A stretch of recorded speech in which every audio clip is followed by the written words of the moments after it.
Throughout this video, I'm going to be walking on a nature trail. Pay careful attention to the grass. You can tell it's not healthy. It's better here than where I live, but it's still not healthy. And just carefully observe what happens regarding the grass throughout the video and how, it doesn't exactly look healthy. And by not exactly, I mean not at all. It is very bad.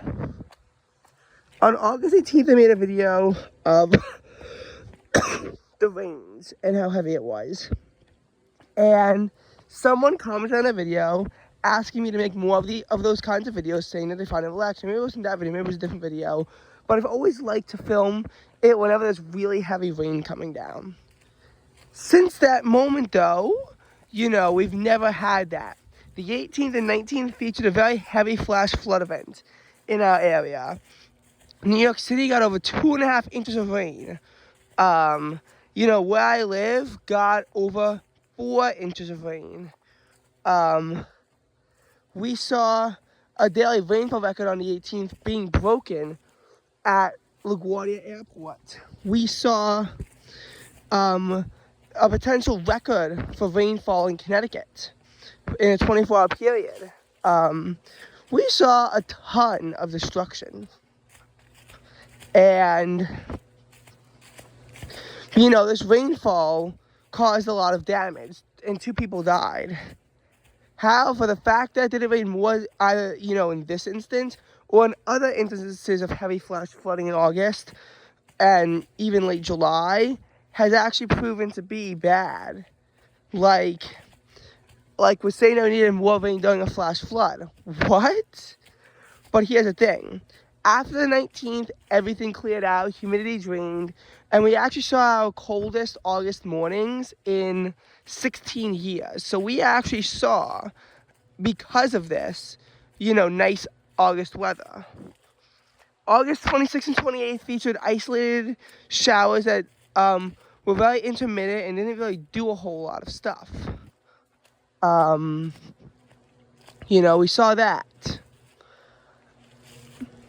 However, it's just been crazy as to how little rain we got since then. August 30th featured quite a bit of heavy rain in New York City and areas further west that denigrated as they went further east. I wouldn't know how much fell because it was number 1, middle of the night. Number 2, I was in Michigan during that time, where they were suffering from their own drought problems that would later transpire east. September 7th, they say that only 0.07 inches of rain fell at Farmingdale and Islip. Now, I live about 5 miles north of Farmingdale, and I think that more than 0.07 fell. I heard say Islip edged around 0.3. New York City got 0.24. That seems about reasonable as to how much we got. And even then, I could sort of feel that if it didn't rain more, there was going to be a bad drought. I could sort of feel it. Then it went rainless until the Helene on the 26th. New York City got a lot more than us. New York City, on the Thursday to Sunday rainfall, actually capitalized quite nicely on the opportunity and got 1.3 inches of rain. Long Island, 0.17. Where I live, 0.29 according to the Farmingdale weather station. Personally, I think I got more than 0.29, although the drought might have been so bad that I might perceive rainfall amounts as greater than what they actually are. I have had that misperception during droughts before, and obviously this is probably one of the worst ones of my lifetime. And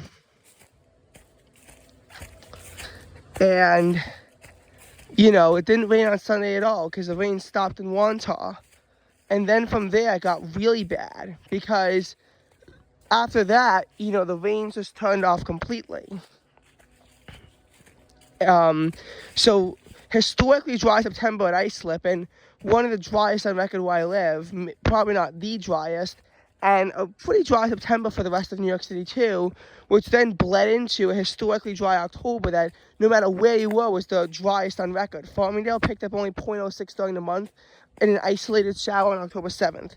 Personally, I feel like I might have gotten a good 0.01 or 0.02 on the 29th, and that maybe the rain on the 7th was more, but either way, like Islip was 0.12, Bridgeport was 0.16, and that's like the best that you got. Newark only recorded a trace of rain for the entire month of August, and not only was this like the driest October on record, but across almost the entire area, driest month on record. And what's making this even worse is that even though, yes, we might have had a wet August beforehand, one of the wettest on records, that was pretty much canceled out already by a dry September, and now we have a dry October. You can't just think that because you had a wet month one time that you can afford to have a dry period another time. But what's even worse is that drought conditions were already starting to bud in June of 2024 because it got exceedingly dry in June and July. And May wasn't exactly the wettest month either. So 2024, after the August 18th floods, I really thought was a lock to be above average. That point in the year, it's very rare to have. In Central Park, as an example, 36.56 inches of rain. That's not, common.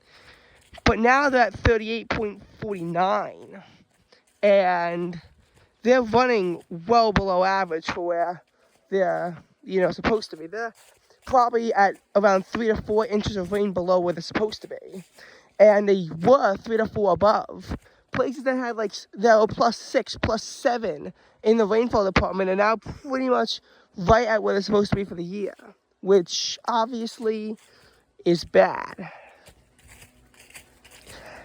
As everyone knows, droughts are cyclical, but there's something that tells me that this one is going to get a lot worse before it gets better in any way, shape, or form. Summer of 2022 was another bad drought because, again, once you got past May, and there was some rain in June, but for the most part the rains had seemed to turn off, and it got historically dry.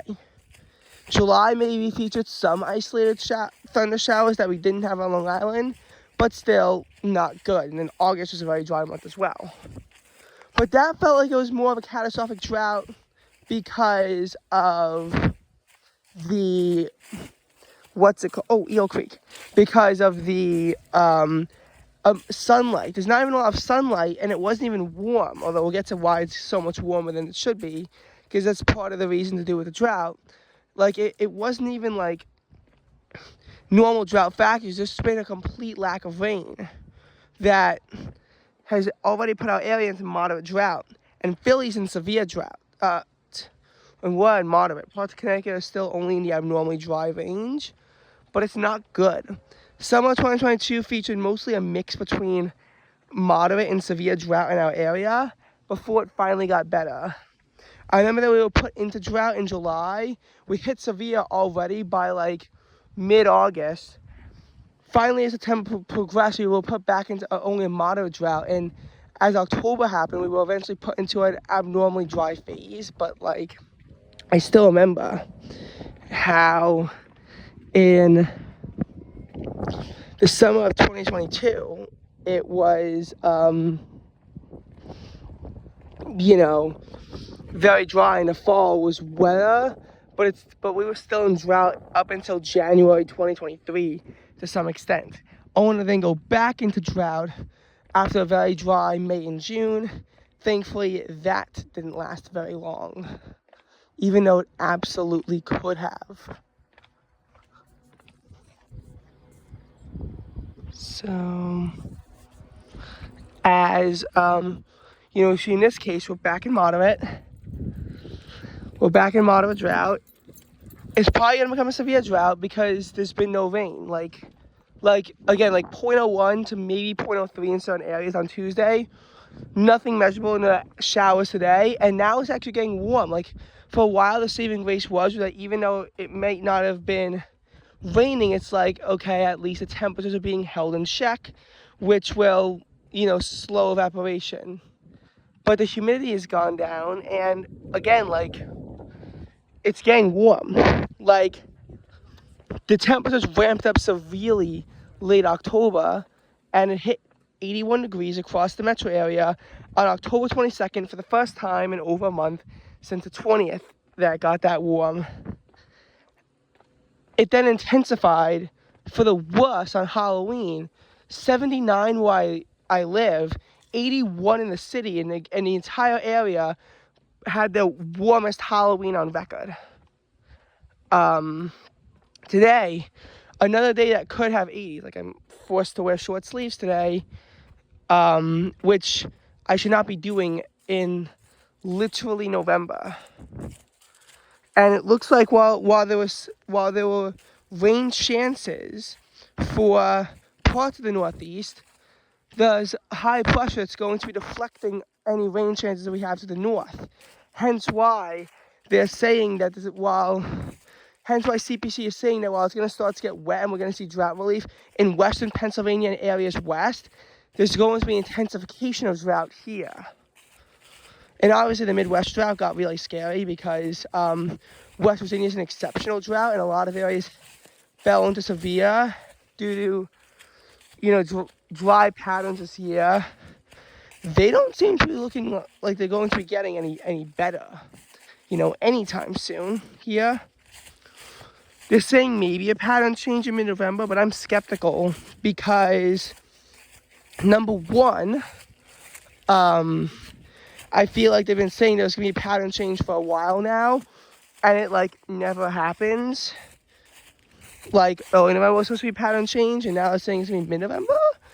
There's, no real rain chances in the next 2 weeks. This is arguably our best chance to get something for, 2 weeks, so November could start off totally rainless. And, what are the chances that this is our driest fall on record in New York City? Probably pretty high, and it's honestly even higher in other places across the metro too, because at least New York City, as bad as it is there, is at 1.59 inches of rain. Probably the most out of anywhere in the metro area. Many places are below an inch. Islip, 0.36 inches. At least I feel like in the city there's a chance. They need to get 2.42 inches of rain to get to 4.01 and not be the driest fall on record. And I don't think that happens, considering the fact that they're not saying it's going to rain until the 17th through 19th period. And obviously, we've seen rain pop up only for it to be taken away completely. Only for a chance of rain to go down the drain. And I don't exactly see why I should be convinced by this when nothing else has been convincing. They're saying this winter shouldn't be dry, or at the very least not historically dry, but who knows what's even trusting the CPC. They said August to October was going to be a wet period, and while August was wet, September and October were certainly not.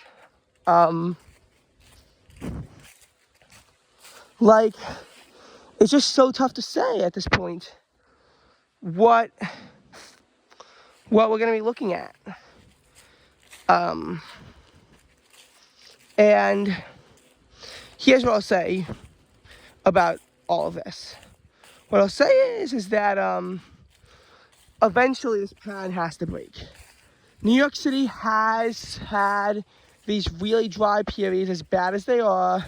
They have had these, really dry periods. 1924 was a good example. 1884, this also happened.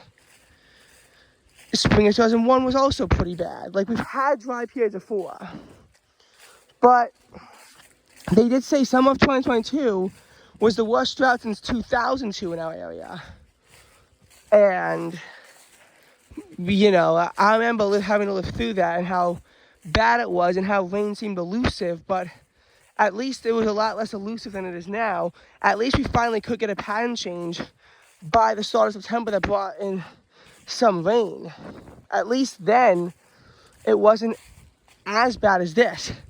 At least there was, at least from when the rains turned off in in June, at least from there, it was only a 2-month period where it was really bad.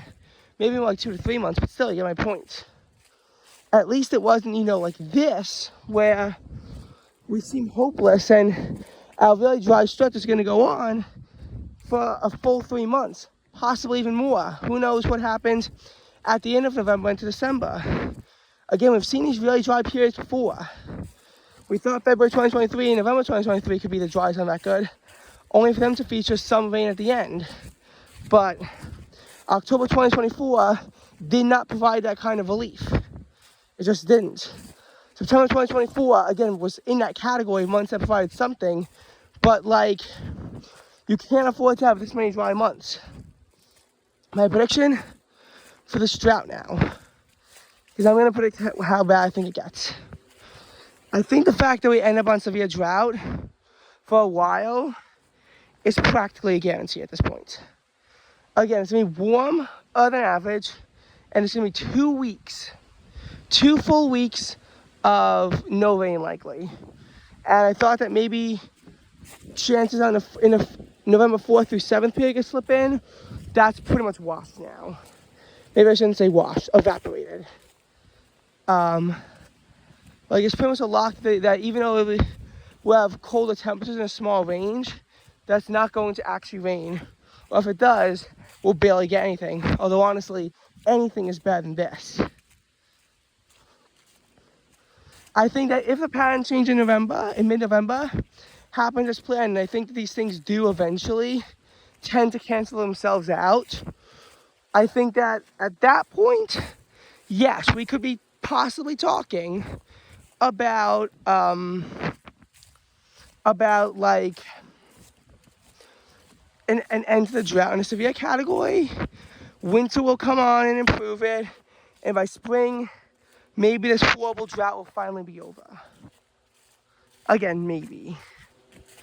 But if the pattern change doesn't happen in mid-November and it gets delayed, we could see extreme drought, which I don't think we've seen on the drought monitor here. I know I've seen it in Massachusetts and Rhode Island in the summers of 2020 and 2022, but not here. Like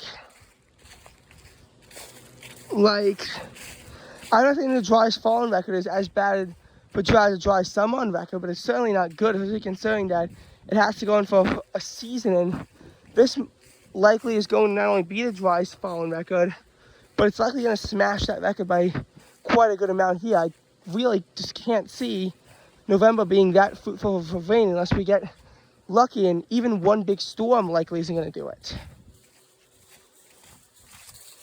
Again, like, for a while, the drought wasn't seen as that bad because they said one big storm and it'll end it. Like, sort of how Helene was enough to not end concerns about drought, but put a dent in them, carry us over for a week. We're no longer in that point, though, where we can just say that one storm is all we need to fix our problems. We need a lot more than just one storm. A storm is going to help, but it won't eradicate the problem. Finally, winter predictions, 2022, 2023. I've been seeing a lot of people compare this winter to that one. What do I think? Well, in terms of the lack of snow, I could certainly see it. If we get a 1/10 of an inch of rain all winter, I know I'm being extreme at this point, but still, you never know.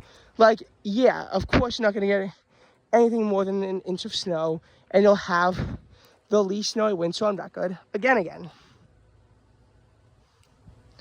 But I feel like as though, for me, that at some point it has to rain again. It just has to. Like, eventually this stubborn high pressure system is going to get overridden by a low pressure system that's stronger than it, and eventually rainfall will surge back into this area. I don't know when that's going to be.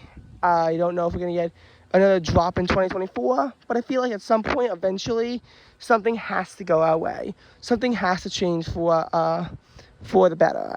I feel like we've gotten so unlucky that at some point, again, these things do tend to cancel each other out over a really long period of time. At some point, something's got to give. At some point, we got to have more rain. But looking at the Pacific trends, like 2023, 2024 actually looks favorable to snow. You have to hope that you can get a period of a week or so where it's wet and there's cold air to align with it, cold enough for snow. Now, 2022, 2023, I did feel like was, to an extent, partially bad luck. You look at it, and you look at how, like, December 23rd, for example, if the timing on that fund is any different, we likely see some measurable snow on the back end of that really bad storm. And that was actually a big reason why December was wetter than average, colder than average, and was still snowless, which is really rare to have a wet and cold December, but not to have it translate to any measurable snow.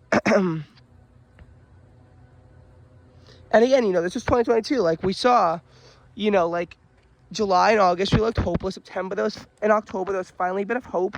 Then it dried out way too much after that. But then, finally, December finally begins to just erase our concerns, and same for January. But I feel as though, people always tend to say that these things are cyclical. Like, this seems like extreme and historic. But in addition to that, like, about 2022, 2023, I feel like January there's really no chance of any snow. February there were chances. And the 27th, 28th, I feel like we could have gotten a lot more than 1.8 inches had it just been like a degree colder. And honestly, same for February 13th, 2024. And I feel as though for March 14th, had it transition to snow happen like just a few hours earlier, we would have seen snow instead of it struggle to stick to the ground, and ultimately we barely get anything at all. So I feel as though there were wasted opportunities in the winter of 2022, 2023, and even, 2023, 2024 to an extent. But at the same time, you just can't think of this winter as any possibility for a snowy winter. First of all, we gotta see precipitation, and we have to see precipitation now. If there's no precipitation, there is no snow. It is as simple as that. And second of all, not only does there have to be precipitation, but we gotta see if it can actually get cold for a long period of time, and can it then connect with the moisture. But most importantly, it's gotta, rain first. It's gotta rain first before we can talk about any sort of snow.